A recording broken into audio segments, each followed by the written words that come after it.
حضرت انس بن مالک رضی اللہ تعالیٰ عنہ ارشاد فرماتے ہیں کہ ہم نبی پاک علیہ السلام کی بارگاہ عالی مرتبت میں حاضر تھے۔ اچانک نبی پاک علیہ السلام نے مسکرانا شروع کیا، یہاں تک کہ میرے پیارے محبوب صلی اللہ تعالیٰ علیہ وسلم کے مقدس دانت مبارک ظاہر ہو گئے۔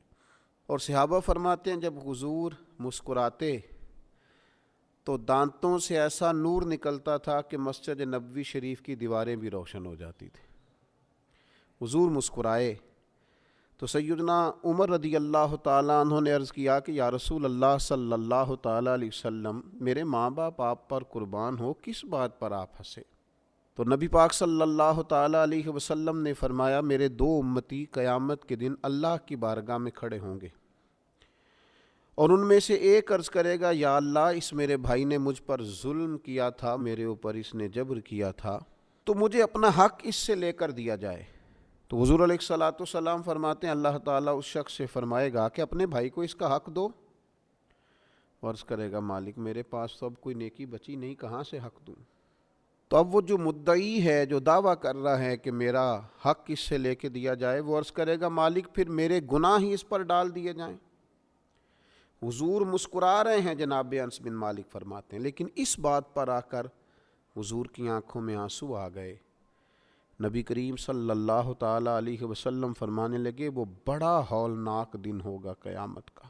لوگ اس دن تلاش کریں گے کہ کوئی ایسا شخص ہمیں ملے، ضرورت محسوس کریں گے کہ جو ہمارا بوجھ اٹھائے۔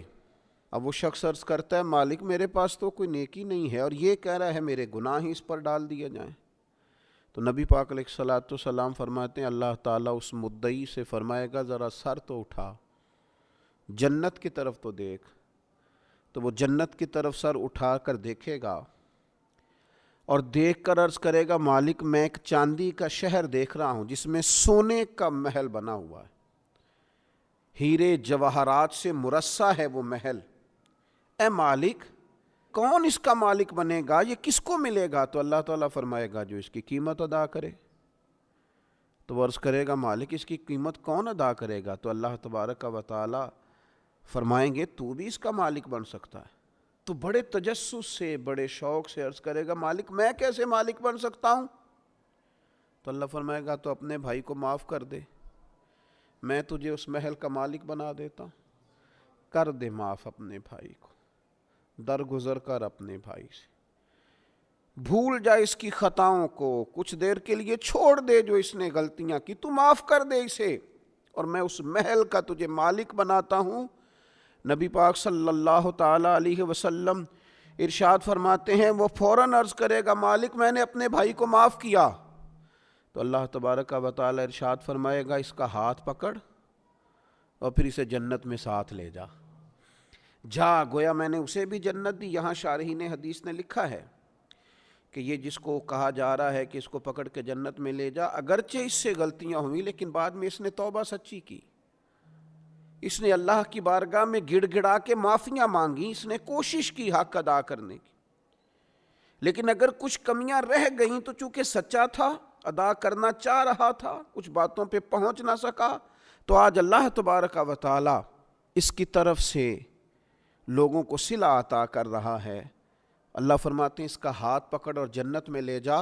اللہ کے محبوب صلی اللہ تعالیٰ علیہ وسلم نے نتیجے کے طور پر، رزلٹ کے طور پر یہاں ایک بات ارشاد فرمائی۔ حضور فرمانے لگے، اللہ تعالیٰ سے ڈرو اور باہمی معاملات درست رکھو، اللہ تبارک و تعالیٰ قیامت کے دن مومنوں میں صلح کرائے گا، تو تم یہیں اپنے معاملات کو درست رکھو۔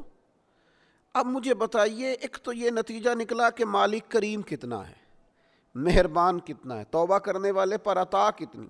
دوسرا، حضور کی علم و حکمت کی اس گفتگو سے سمجھیے کہ اللہ درگزر کرنے والے کو عطا کتنا کرتا ہے، اور پھر یہ بھی دیکھیے کہ صلح کرانا کتنا مقدس کام ہے۔ دو بھائیوں کو ملا دینا، قریب کر دینا، روٹھے ہوں کو ایک دوسرے کے قریب کرنا کتنا عظیم کام۔ تو نبی پاک علیہ السلام کی اس خوبصورت بات سے، اس انتہائی معنی خیز حدیث سے اپنے لیے موتی حاصل کریں، دل کو بڑا کریں، سینے میں گنجائش پیدا کریں، اور اپنوں کے لیے درگزر کا دروازہ کھولیں۔ اللہ تعالیٰ سمجھنے کی توفیق عطا فرمائے۔